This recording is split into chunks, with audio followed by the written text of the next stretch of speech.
Hey, mambo zenu. Acha nikwambie wewe unaziita Pastor Mooki. Pastor Mooki Mkamba. I don't have time to waste with the people like you. Unasikia? Unazifanya wewe ni pastor lakini hata sijui niweza nikakuweka kwa klasi gani.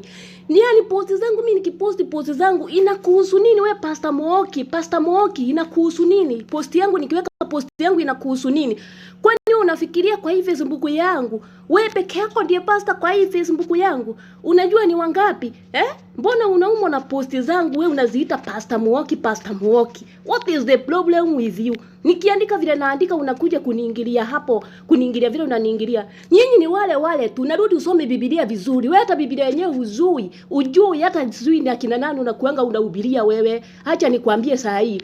Mimi nikiandika vile naandika, unaona umezitokesha. Kwa hivyo wewe ni mmoja wa wale wa kupoteza kondoo za Mungu. Hata Biblia yenyewe haijui. Sababu pastor mwenye anajua Biblia vizuri wewe Pastor Mooki nikwambie saa hii, ukiona mtu anapotea ama mtu anaongea bibaya, unakujanga unamlainisha, unamwambia hapana, unamwambia uko kando. Hapa haendi hivi. Ukifanya hivi panaenda bibaya. Lakini sasa unakuja ati kuniandikia. Unaniandikia nini sasa mimi na chati na pastor mzima, hebu pastor mzima akininia kiongea na mtu kama mimi yani ukiniandikia tutubisana na mimi mwenyewe hata labda sizaokoka. Unaona? Tunataka kuvishana na mimi. Kwani wewe sasa wewe basi hata akili yangu inafanya kushinda hiyo akili yako. Sasa hata by the way hata watu wote wenye wanaona ukibisana na mimi hapa kwa Facebook unafikiria wanakuchukulia aje sasa wewe unaziita Pastor Mooki? Unafikiria ni pastor wangapi wako hapa? Kuna pastor unaona naingilia hiyo posti yangu ama ni wewe tu unazifanya tu mwanaume tu unakuja kuingilia hapa? Angalia wenye unabishana na wao. Acha nikwambie unaweza kuwa ni pastor na unahubiria watu kila siku na hata labda matendo yenye unafanyia huko kuangiza ni mbaya sana, hata yangu inakushinda.